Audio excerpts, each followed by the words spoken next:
Bertemu lagi dalam segmen Realiti Rakyat di Awani Pagi bersama saya Jija Ahmad dan juga Hafizi Rosli. Kita masih bercerita mengenai sektor pendidikan, bagaimana kita nak memperkasakan dan bagaimana penerimaan pelajar dan juga tenaga pengajar.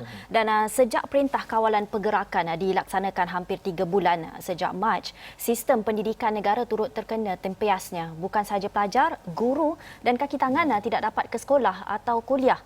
Tetapi sistem pendidikan konvensional sebelum ini terus berubah kepada sistem pembelajaran secara maya.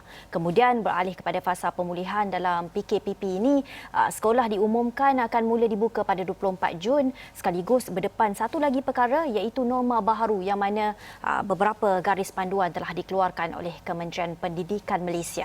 Dan ini semua apa yang dihadapi dalam sistem pendidikan tahun ini. Dan untuk bercakap mengenai penerimaan pelajar, pembelajaran secara maya dan norma baru ketika PKP dan pasca PKP ini adalah Dato' Frida Muhammad Filus, pengasas Cempaka Schools Malaysia. Selamat pagi, Dato'. Selamat pagi.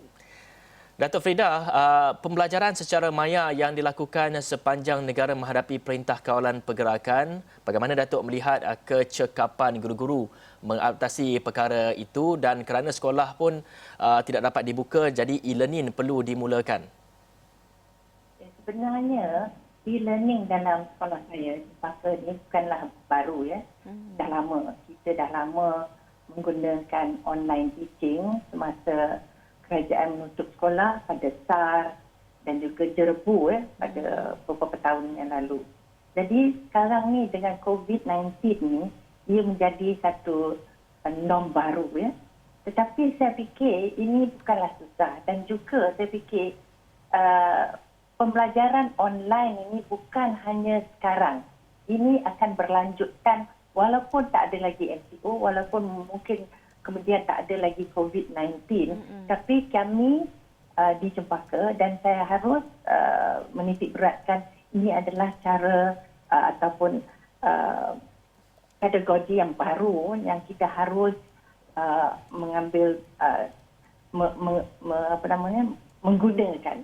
Sebab teknologi adalah perkara yang akan jadi sebahagian daripada kehidupan kita ya. Sebenarnya bukanlah teknologi itu yang susah, bukanlah prasarana itu yang susah, dikatakan tak ada komputer, tak ada kan internet connection dan sebagainya. Ini saya ingin katakan ini adalah satu-satunya kerajaan boleh buat sekarang ya. Kita harus buat. Sebab ini adalah norm yang baru. We need internet connection, we need fast connection, we need cheap connection, and we have to be all over the nation. And this is very important. Prasarana itu mesti ada. Tapi yang penting kalau kita bercakap berkenaan yang mengajar mengikut online ya, yang pentingnya adalah pedagogi. Yang pentingnya lah guru-guru harus menukar minda mereka untuk mengajar bukan secara lama, tetapi secara baru menggunakan teknologi. Bukan, saya fikir saya ada katakan tadi, yang pentingnya adalah cara kita mengajar. Mengajar secara online lebih baik saya fikir sebabnya kita boleh bawa banyak-banyak pakar daripada di luar. Misalnya kalau kita nak mengajar berkenaan dengan the solar system, kita boleh membawa pakar online untuk memberi pelajaran itu. Dan juga anak murid juga boleh menimba ilmu di mana-mana pun. There are so many websites. Tapi guru-guru, yang pentingnya guru-guru, mereka tak boleh hanya membuat macam katakan menukar textbook taruh online. Bukan ya. Guru mesti juga mengada satu sikap di mana mereka harus engage anak-anak. Jadi bila dia bercakap pun online, dia harus tengok tone dia mengajar, cara dia mengajar berlain ya. Jadi dia ni macam seorang aktor juga, seorang aktor bercakap dengan anak-anak seolah-olah kita dalam satu bilik ya. Itu satu. Keduanya, kita harus mempunyai pembelajaran satu platform, a learning platform, a learning management platform di mana sekolah-sekolah dan universiti boleh membuat assessment anak-anak dalam online, membagi quiz, ya, memberi exam, ya, membuat debat online. Dan ini adalah penting sebab kita boleh mengikuti tahap pembelajaran anak-anak itu. Dan walaupun demikian, walaupun kita ada online, ini tak mestinya cikgu-cikgu ini boleh ditukar dengan teknologi saja. Ya. Kita perlu guru-guru, perlu menaruhkan to put content dalam pembelajaran mereka. Mereka mestilah lebih kreatif. Macam mana dia boleh meng-engagekan anak-anak. The subject matter, the lesson plan must be more interactive, more creative and innovative. Yeah? If it's going to be very dull, so the children are not going to be interested. It's not putting a textbook online. And it's not about teaching using Messenger, WhatsApp, and so on. Yeah. Actually, you need a learning management system where there is an interaction, yeah? A two-way system between the student and the teachers in school, so that you can actually talk to one another, watch videos, and track the children's progress online. So it's not about WhatsApp, it's not about only giving a message and giving homework, and then after that the children handing their homework. It's not that. It's more than that. It is an interaction. You must engage. Ya, Datuk. Datuk, ya, maaf mencelah. Kita tahu Datuk memberitahu tadi bahawa e-learning ni telah pun dia diadaptasi, digunakan pakai di Cempaka School daripada dahulu lagi sebelum PKP lagi. Tapi kita nak, mungkin Datuk boleh kongsikan sendiri bagaimana di Cempaka School itu menggunakan e-learning tu, melakukan e-learning itu. Dari segi masalah dan cabaran, apa yang mungkin kesukaran yang dihadapi ketika Cempaka School menggunakan e-learning ini dalam lebih kurang 3 bulan atau mungkin sebelum itu lagi?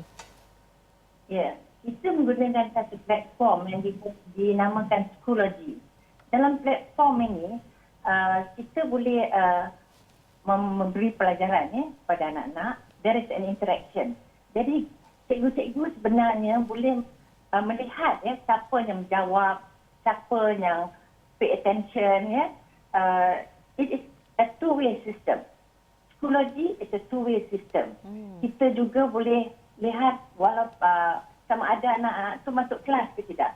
Sebenarnya macam di Cempaka, kita ada timetable untuk e-learning. Sebenarnya misalnya pukul 8, macam pukul 8 hari Isnin, saya sebenarnya selalu mengadakan assembly dengan anak-anak. Ya. Jadi saya boleh lihat juga siapa yang attend assembly saya, siapa yang tidak attend assembly saya. Dan mereka juga boleh berinteraksi dengan saya. Mereka juga boleh interaksi dengan kawan-kawan mereka dalam kelas. Sebenarnya misalnya kalau saya beri satu pelajaran, mereka boleh bertanya saya boleh dan juga mereka boleh bercakap dengan kawan-kawan mereka. They can discuss the topic at real time. So this is very important.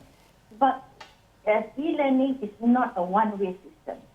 Schoology allows them to have a two-way system.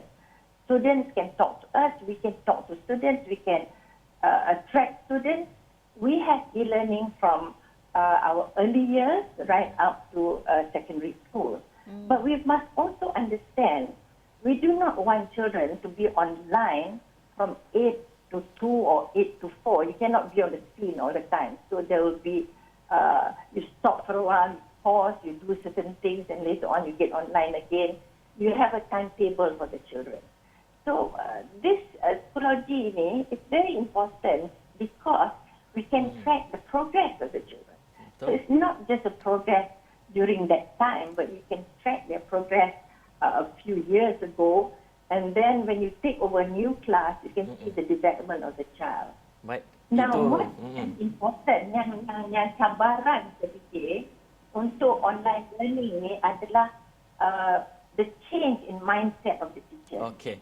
Baik, mungkin dari segi mindset kita harus tukarkan kepada seluruh ataupun seluruh pelajar-pelajar dan juga tenaga pengajar itu sendiri.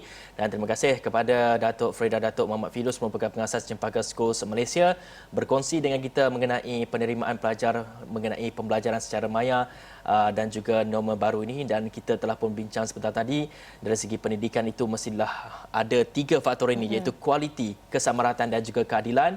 Dan sebenarnya Datuk juga sebentar tadi telah pun memberitahu iaitu pembelajaran online ini bukan hanya pada masa ketika ini tetapi pada masa hadapan juga masih lagi boleh digunakan pembelajaran atas talian ini. Dan kita melihat kepada PKP ini sebagai satu reset kepada semua industri-industri, mungkin mengubah dari segi proses dan untuk pembelajaran sendiri ia dapat mengubah kepada proses pembelajaran dan sebagainya. Ia sekaligus dapat mendekatkan kita kepada ekosistem industri revolusi industri 4.0 ini. Dan untuk itu awal ni pagi segmen Realiti Rakyat berakhir di sini. Saya Hafiz Rosli dan saya Jijak Ahmad. Terima kasih kerana menonton. Bye, jumpa lagi.